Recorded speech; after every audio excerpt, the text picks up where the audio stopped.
Hi everyone, it's just Nana today and it's a really quick one because it's just been a really busy day. So tonight's story is called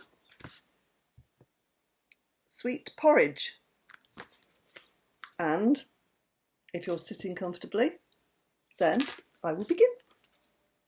Once there was a poor but worthy girl who lived with her mother in a little village. They were so poor, these two, that many a night they had to go hungry to bed. And at last there came a time when there was nothing left in the house for them to eat. Now the girl, hoping perhaps to find some nuts or berries, went out into the woods, where she met an old woman. Strangely enough, the woman already knew that the two were in trouble, and, handing the girl a little cooking kettle, she said, "Take this, my child. If you set it on the stove and say to it, 'Cook, little kettle, cook,' it will start bubbling and boiling and will cook up a mess of good sweet millet porridge for you and your mother. Then when you have eaten your fill, you need only to say, 'Stop, little kettle, stop,' and it will stop cooking until the next time." And that was the way it turned out to be. The girl took the kettle home to her mother, and now the two could eat all the sweet porridge they wanted and were never hungry any more. One day the girl went away for a few hours, and her mother, feeling hungry, said, "Cook, little kettle, cook." Immediately a good hearty smell filled the kitchen. The kettle began to cook, and soon the mother was enjoying a big bowl of good sweet porridge. But when she had eaten her fill, she wanted to make the kettle stop cooking. She found she'd forgotten the right words. So the little kettle kept on cooking, cooked and cooked until porridge rose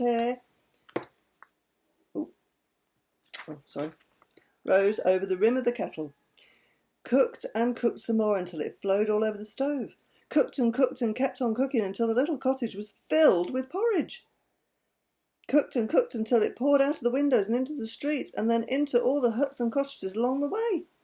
At this the people ran from their houses to escape the bubbling, boiling flood, but the porridge cooked merrily on until it had filled the whole village. Even then it didn't stop, but spread out over the fields, flowing all in directions as though it were trying to feed the whole world. Everyone was worried, but no one knew what to do.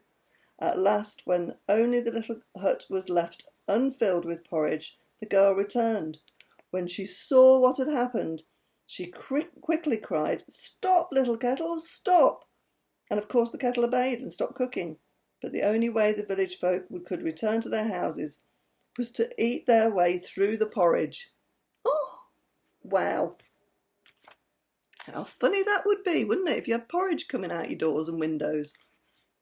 Anyway, I hope you've had a lovely day today. I love you loads, and Ruby and Max have a lovely holiday. You've got a couple of days away, haven't you? So be good. I love you loads and loads, and I will see you again tomorrow. I love you. Take care. So night, Auntie, I love you. Night, Torby, I love you. Night, Ruby, I love you. Night, Max, I love you.